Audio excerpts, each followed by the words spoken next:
Hello, it's so good to be here. I wanted to not only welcome you to the webinar, but welcome David. It's so nice to have you here. As Roni mentioned, good morning. David has spent nearly 2 decades working with different entrepreneurial ventures. He has a deep love for startup. His background's not just in law, but also certainly in venture. And a little known fact about David is that he is an executive producer at heart, producing experiences sort of more than things. And so this idea of being a storyteller lives deep in his blood. To start off, I wanted to ask you, what is a 6-word story about you that would describe you? About me. I keep changing my mind what the story will be. The simplest is escaped the law, became venture capitalist. That's but that seems too focused on the specifics of of my path. I think maybe better yet is maniacally focused on helping others grow. Nice. I went for relentlessly planning for spontaneity and inspiration. There you go. So what I wanted to do is just start off with a little bit of grounding around story. David and I have been playing around with this idea of storytelling for at least the last couple of years, but I also teach a few classes on it, and it's helpful to sort of set the stage for the webinar.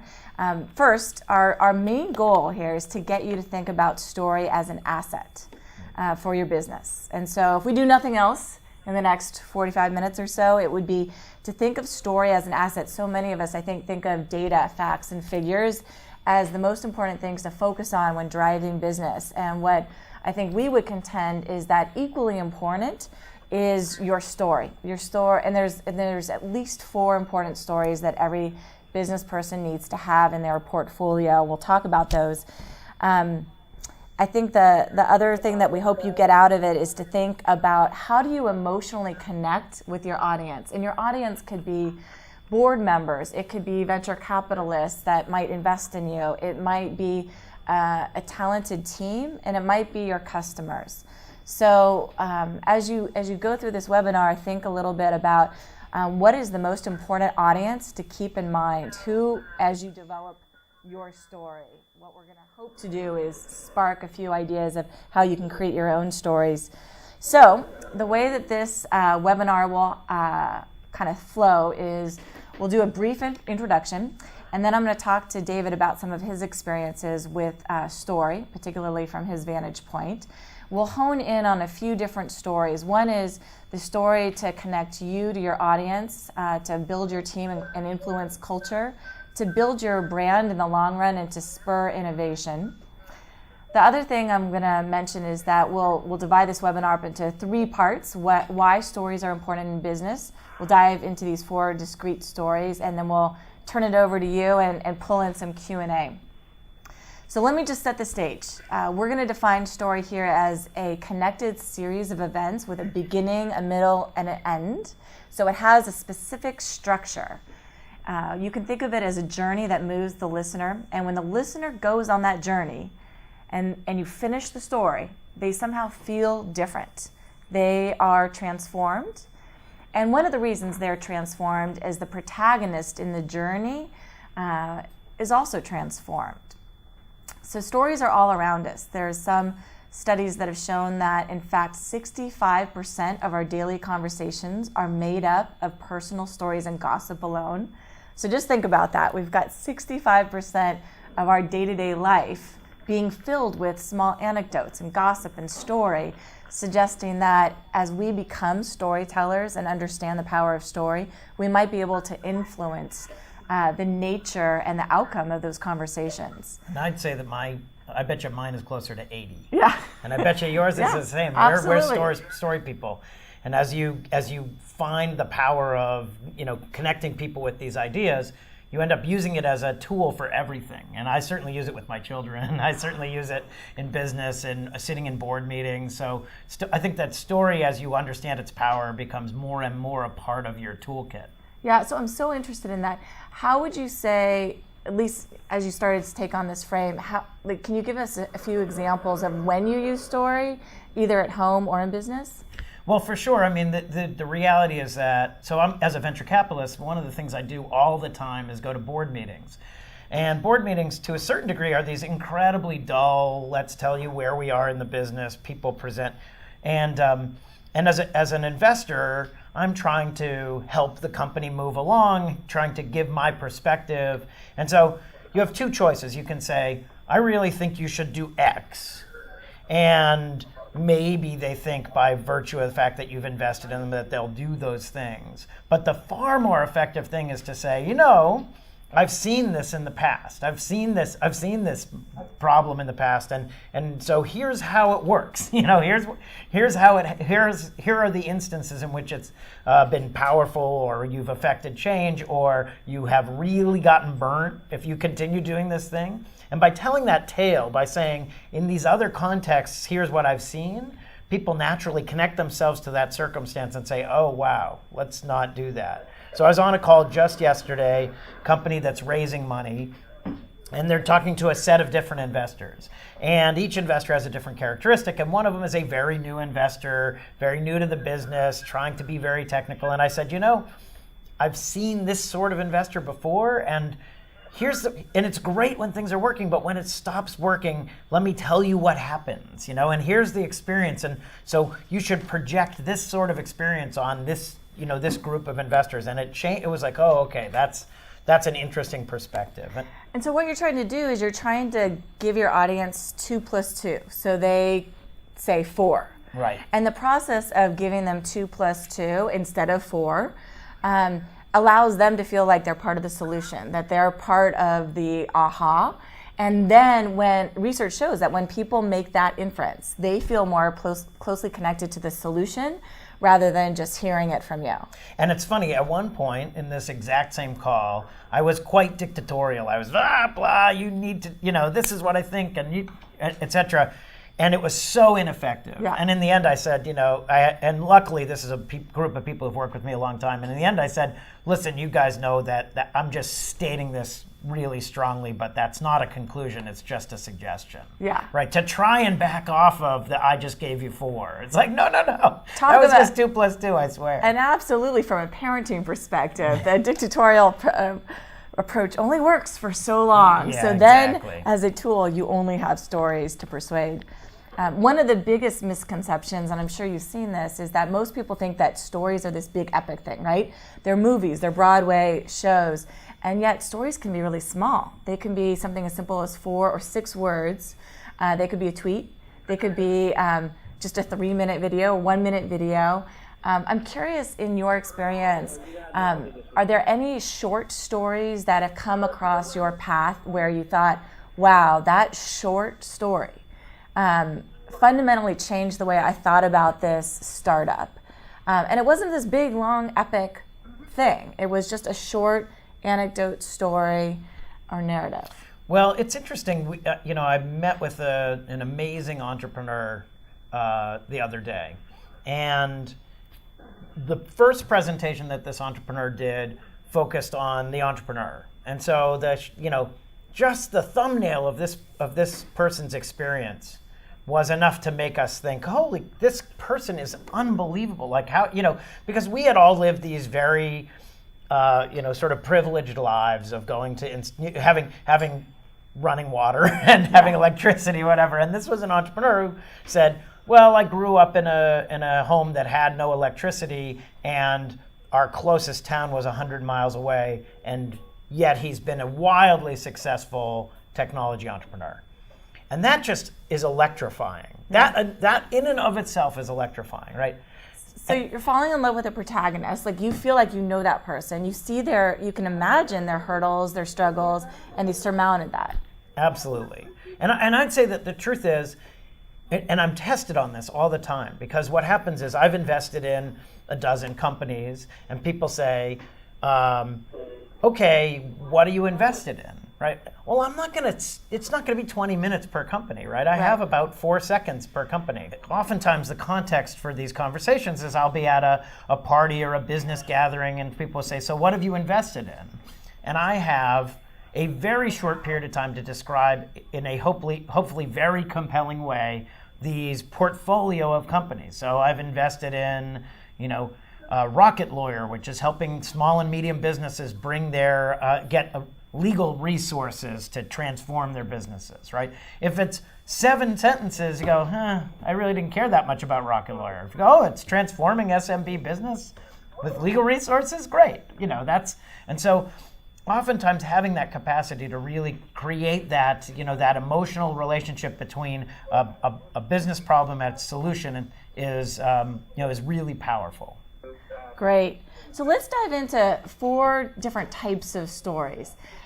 Specifically, how storytelling can contribute to a successful pitch. The second type of story that we should all have in our portfolio is the story that really inspires your team, that makes high talent people want to come join your team. The third is, how do you really tell a story that connects to your customer and closes the sale? So many times people think that stories are sort of a softer approach, and yet research shows that it actually allows customers to feel closer to the brand and closes sales. And the fourth story is this one about spurring growth and innovation. So let's start off with one that's in your wheelhouse, a story that seals the deal, that an entrepreneur is trying to pitch to a venture capitalist or an investor. Any examples come to mind?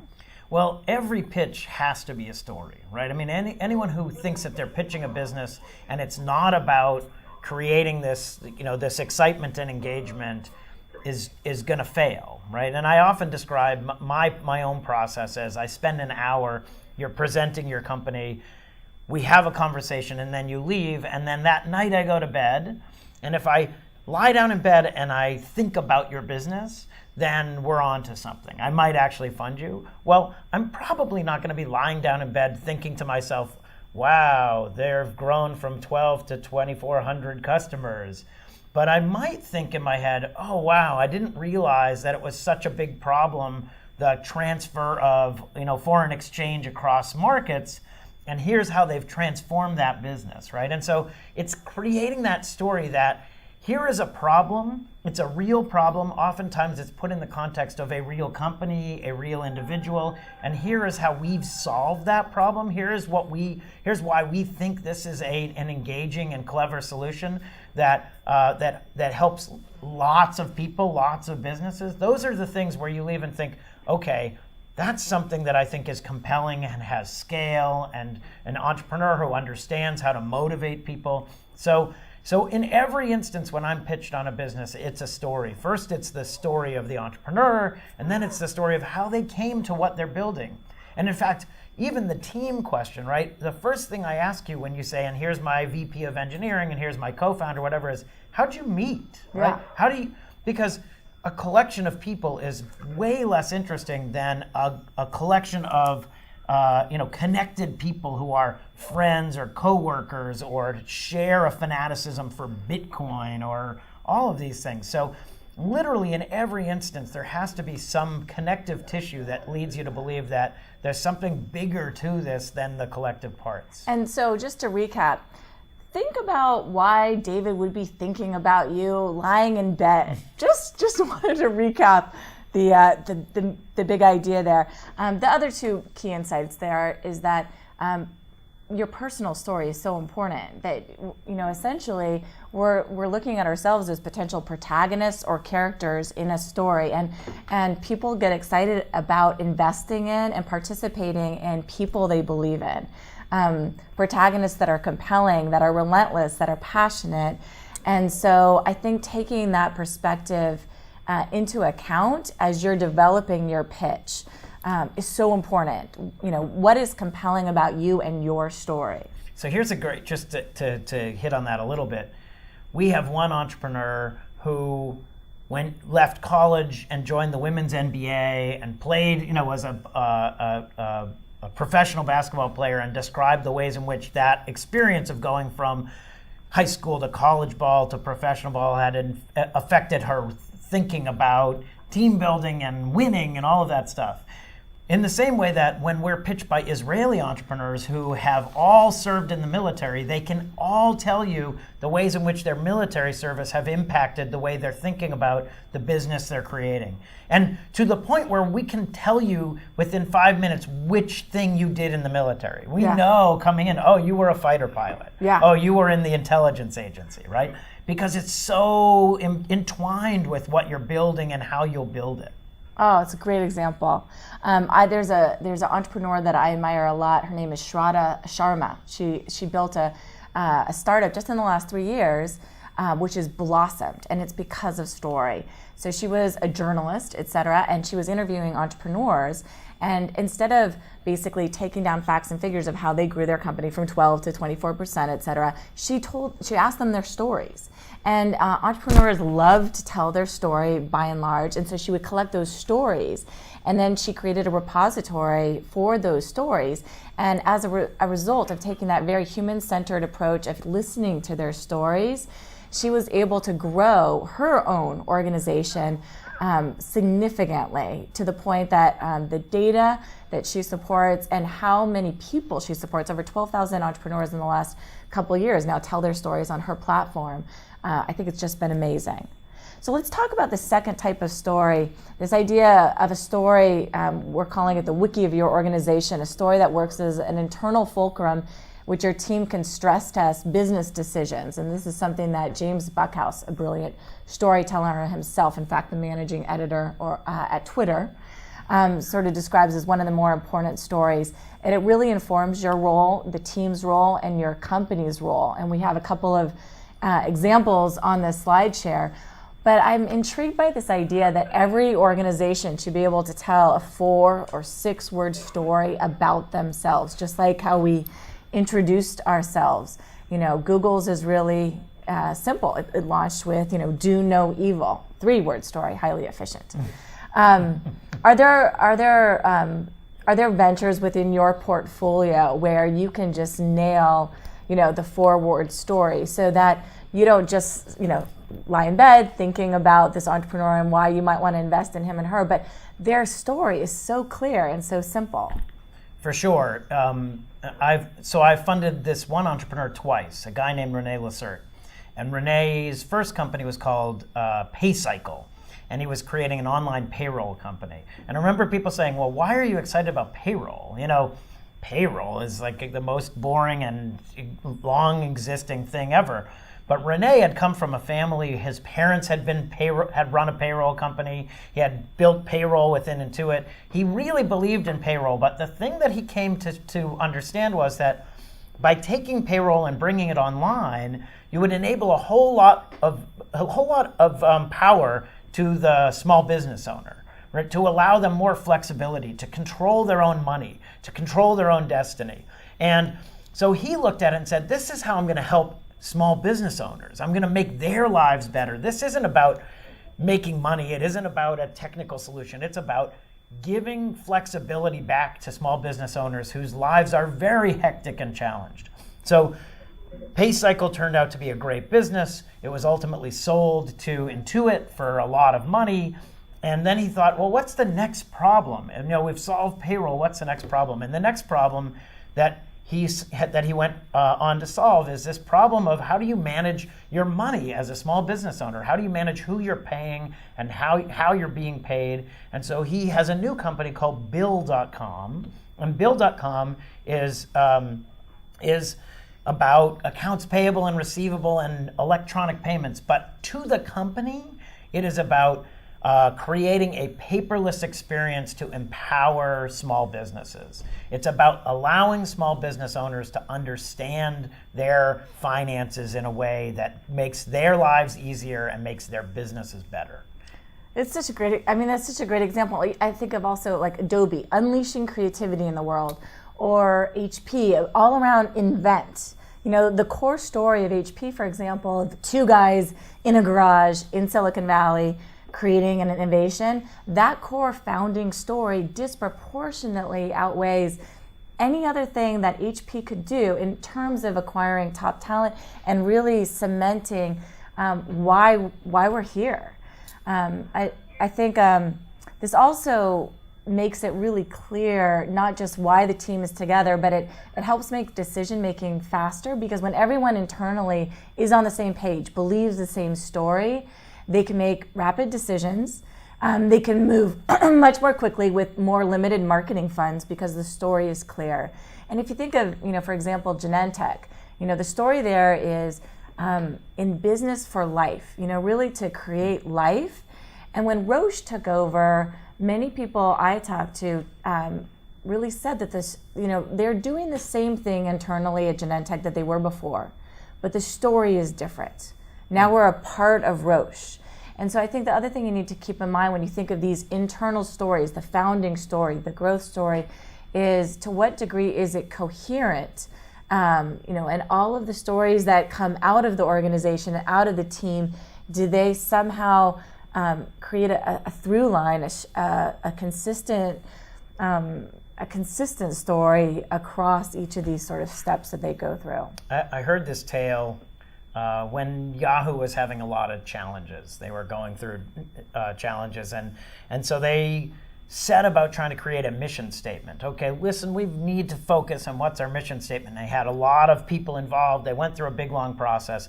And the person who was telling me this tale said that he was involved in the process, but he knew it had failed when a particular thing happened, and that thing was a semicolon. He said the mission statement had blah, blah, blah, blah, blah, blah, blah, semicolon, blah, blah, blah, blah, blah. He said, that's not a mission statement, right? Yeah. And it's exactly your point. How do you know with precision what the issue, what the focus is, when you can't even sum it up in a single sentence? It has to be divided. So I think that that's absolutely true in everyone. And so often the message to these companies that these small companies, big companies alike is focus. Just understand and focus. The rest will come, but if you don't have focus, there isn't a hope, right? And so this is a great way to create that focus. Absolutely.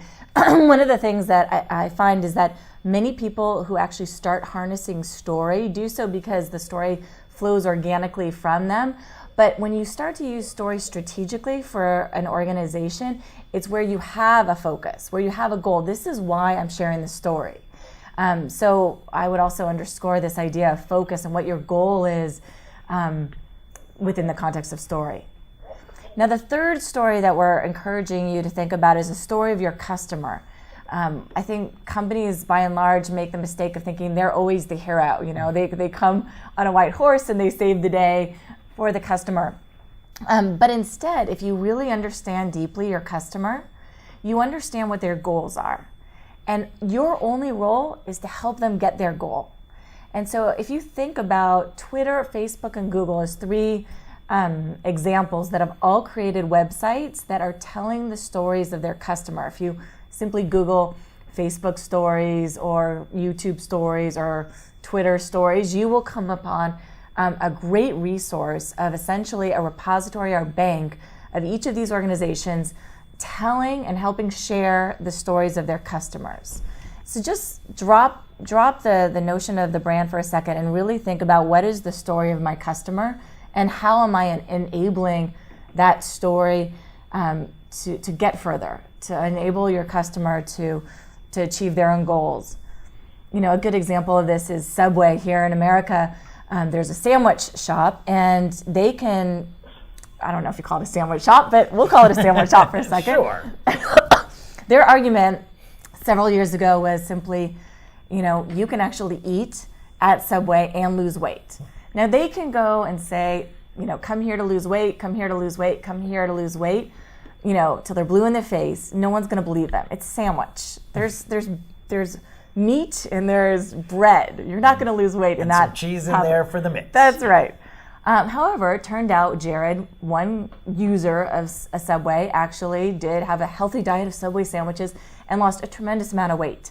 They found his story and they spotlighted him in their marketing campaign to build their brand, and that transformed the way that users really saw Subway much more effectively than if they told their story. Do you have any examples of this? Well, I have a company that is an enterprise software company. So this business couldn't be harder to describe in many respects. It's a company called Splunk, and what they do is they take the machine data from your systems and they create a platform that sits on top of them and allows you to extract information from all of these pieces of machine data. So your log files and your router tables, all these things. And so you say, well, how do you tell a compelling story about that? What they have done is in cities around the world now, they have what they call Splunk Live experiences, where they bring in their customers and their customers tell how they're using Splunk to create value. Mm-hmm. So a customer will sit down and say, we have one customer that has manages huge facilities, lots and lots of buildings. And they've taken all the sensor data from all of their buildings, put it into this Splunk engine, and had been able to figure out how to save a huge amount of money in electricity, in operations, in efficiency. So they tell this tale and people go, that's pretty interesting. And then someone that runs a big website comes and says, look, we took all of our traffic data, put it in here, and we can tell you which are efficient channels, which are inefficient channels. And so it takes this very technical thing and it puts it in the context of someone who has created a ton of value, and in every instance, economic value, right? Yeah. This is unambiguous. I saved money, I made the system stay up longer, I extracted costs, etc.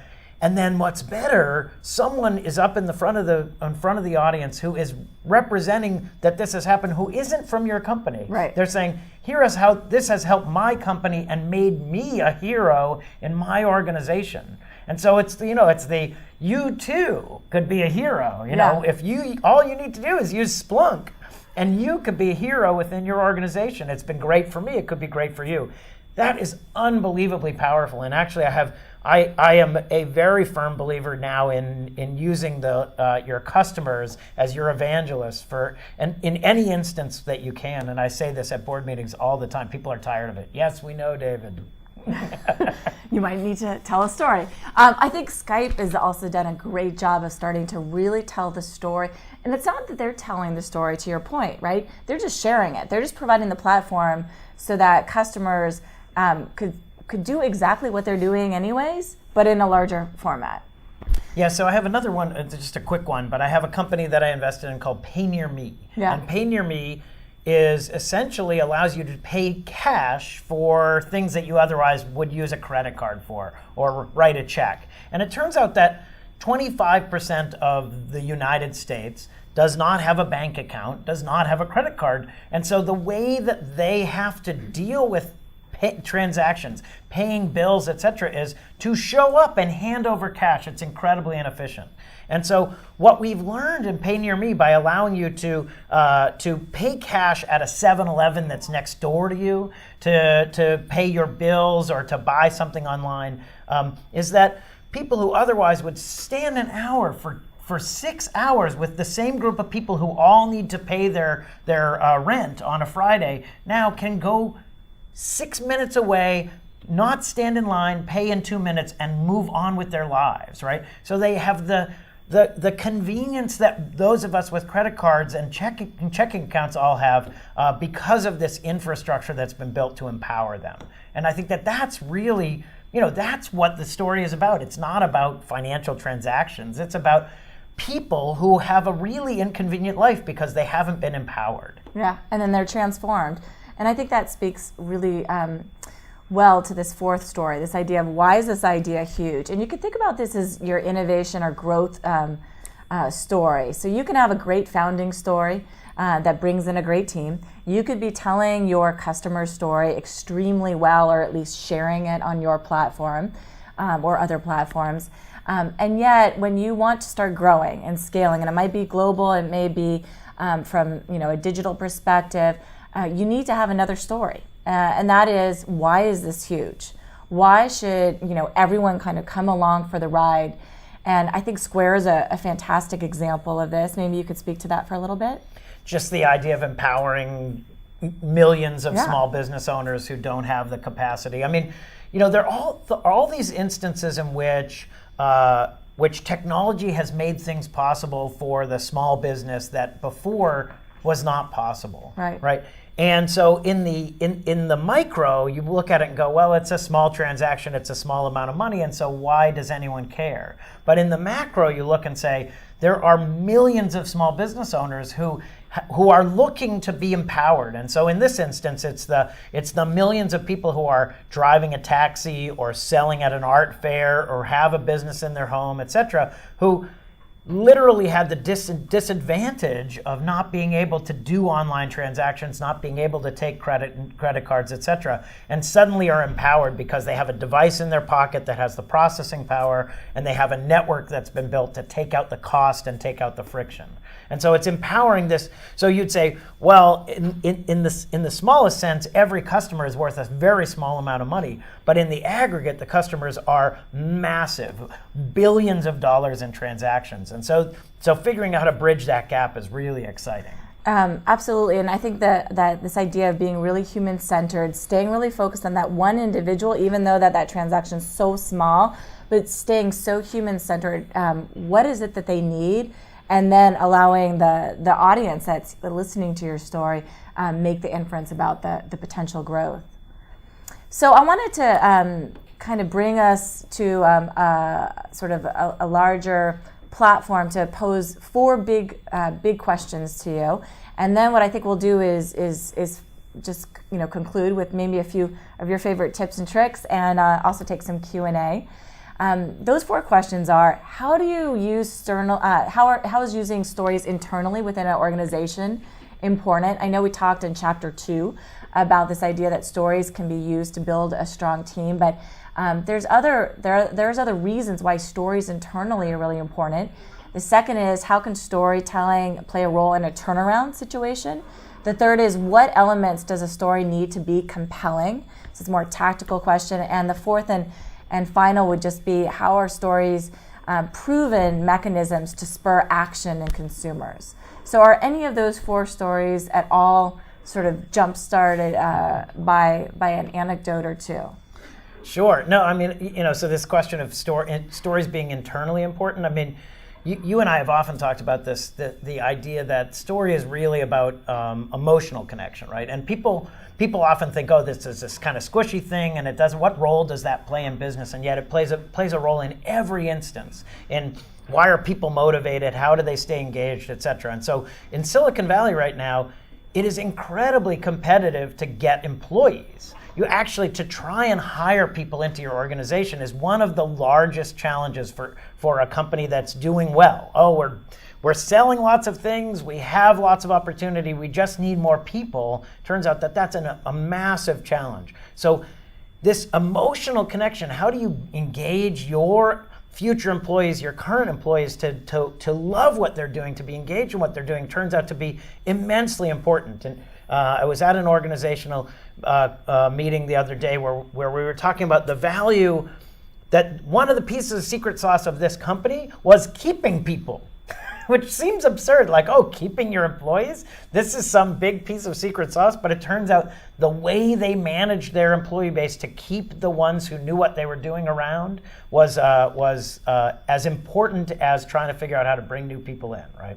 So from a story standpoint, I'll tell you something that I'm obsessed with. Yeah. I've blogged about it on my blog, I've tweeted about it, and that is t-shirts. I am obsessed with company t-shirts. I think that company t-shirts are unbelievably powerful and valuable. And in the early days of Yahoo, and then you'd see this as well, even to this day in Google, if you went to the office and you walked around, every other person was wearing a Yahoo t-shirt, a Google t-shirt. It's an amazing thing, and it's a powerful thing.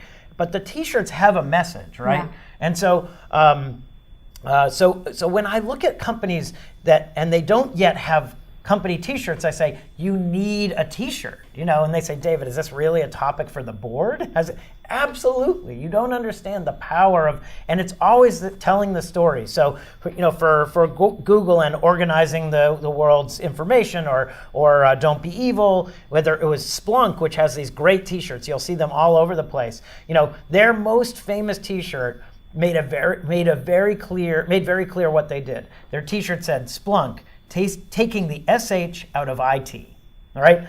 there you have it. It turns out that information technology has moments where you have a problem. These guys solve it, right? Yeah. Unbelievably compelling story in a t-shirt, right? And so I think that every great company should be able to sum up what is compelling and engaging about their organization and what they're doing in a shirt, and everybody should be wearing them. I love that idea. You know, at Ferrari, which is all about a story, right? No marketing budget. It is the story. Employees wear red uniforms, and they're so connected to these red uniforms that they wear that everyone wears them, and they wear them after work. So they don't take the uniform off and leave it at work. They go home, and the community sees them, and they're so proud about what that means. So I would encourage not just t-shirts, but think about a uniform, own a color. The color helps tell the story as well. Yeah. What about the role of story in turnaround situations? You got a team, you got a company, they're not doing well. How do you use story to move that? Well, I have one company where it was the whole, it turns out that it was the story, it was an complete understanding of the business that shifted, right? And it's because this was a company that was a consumer business. You had millions of consumers who were coming to their website and using the website.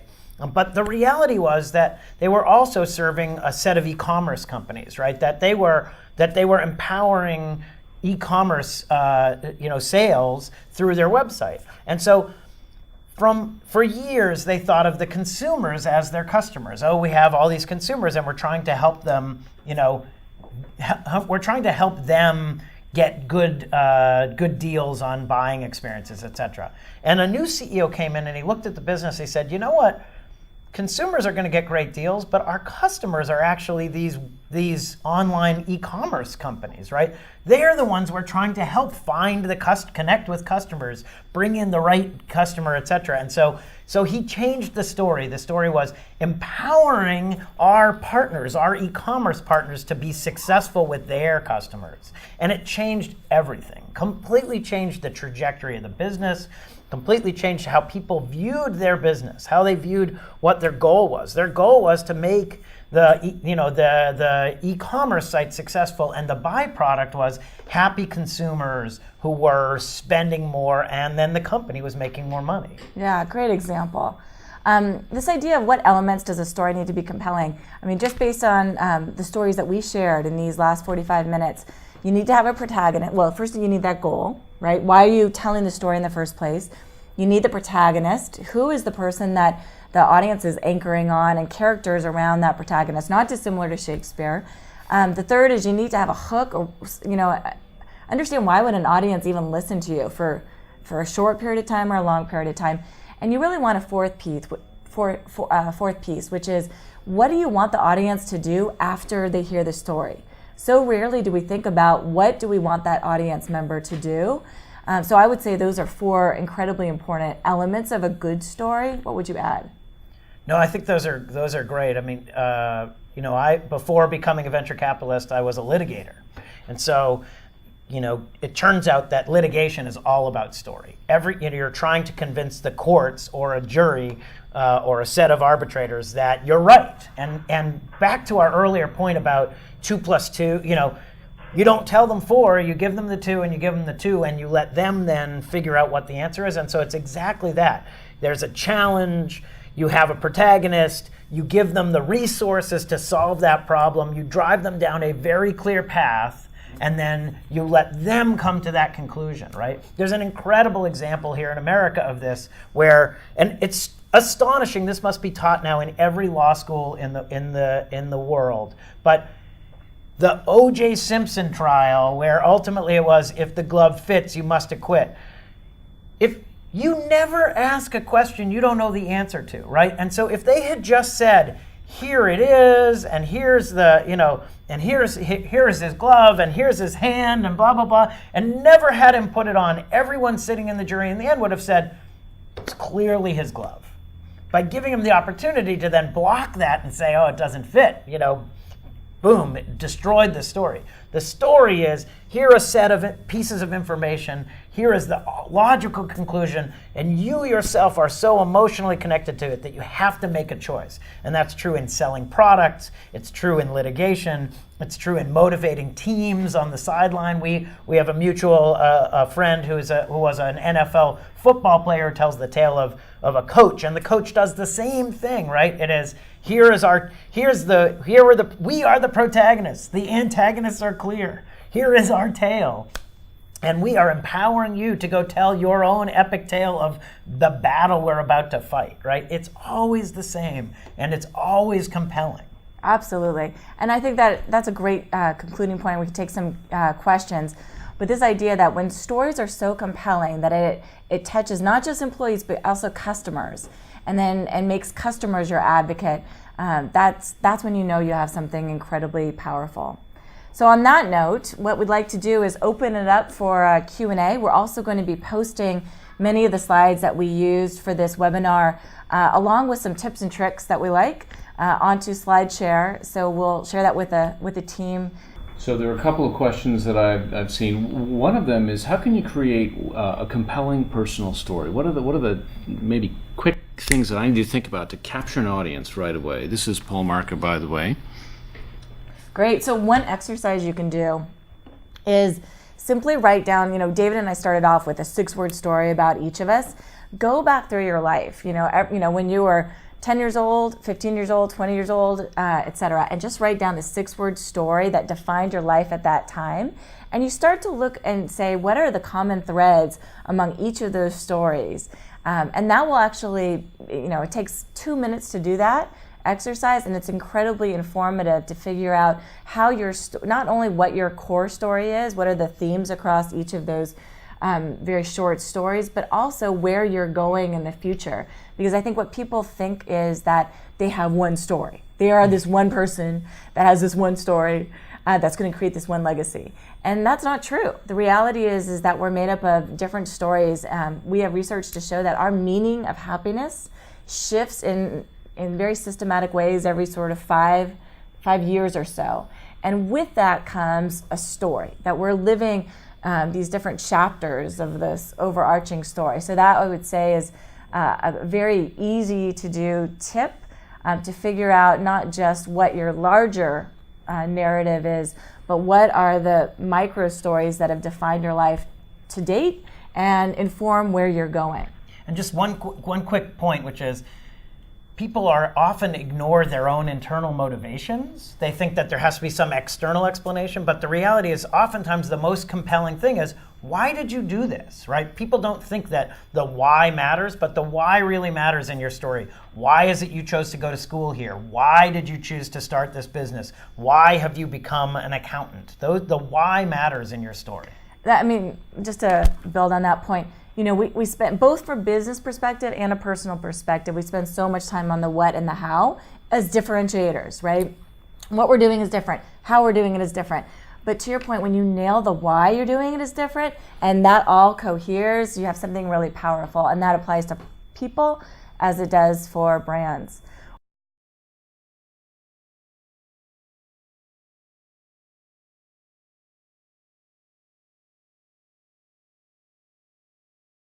Every business person needs to have in their portfolio. We'll talk about those.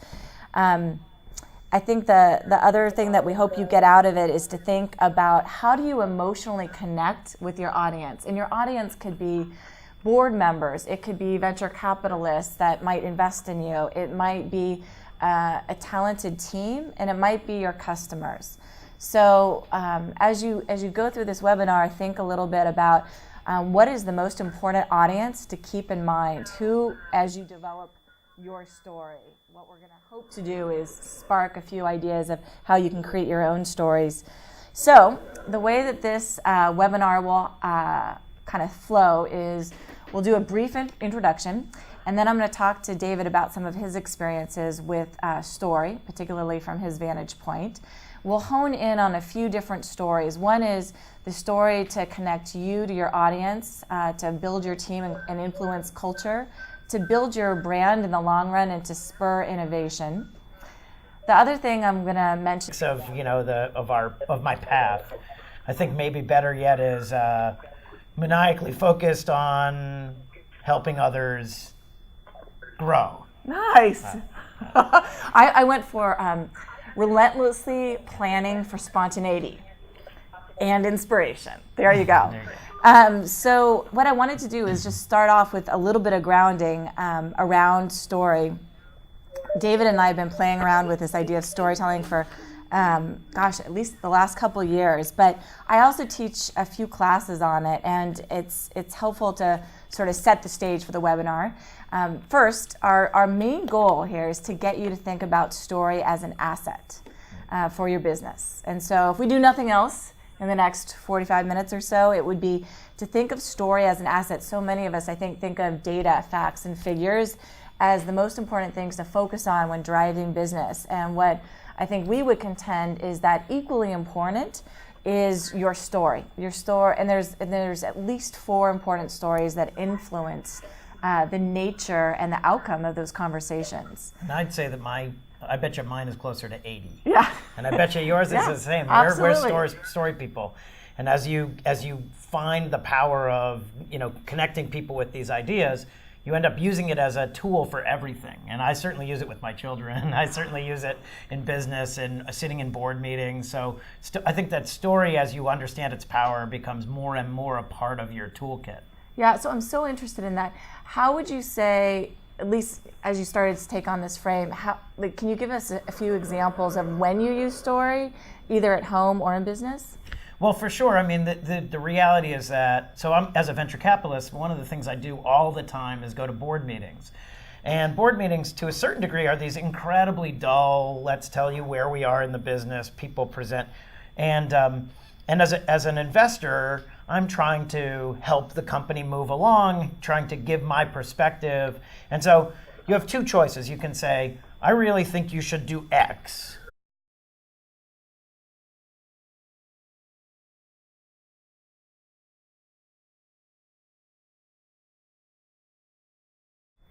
Hello, it's so good to be here. I wanted to not only welcome you to the webinar, but welcome David. It's so nice to have you here. As Roni mentioned, good morning. David has spent nearly 2 decades working with different entrepreneurial ventures. He has a deep love for startup. His background's not just in law, but also certainly in venture. And a little known fact about David is that he is an executive producer at heart, producing experiences sort of more than things. And so this idea of being a storyteller lives deep in his blood. To start off, I wanted to ask you, what is a 6-word story about you that would describe you? About me. I keep changing my mind what the story will be.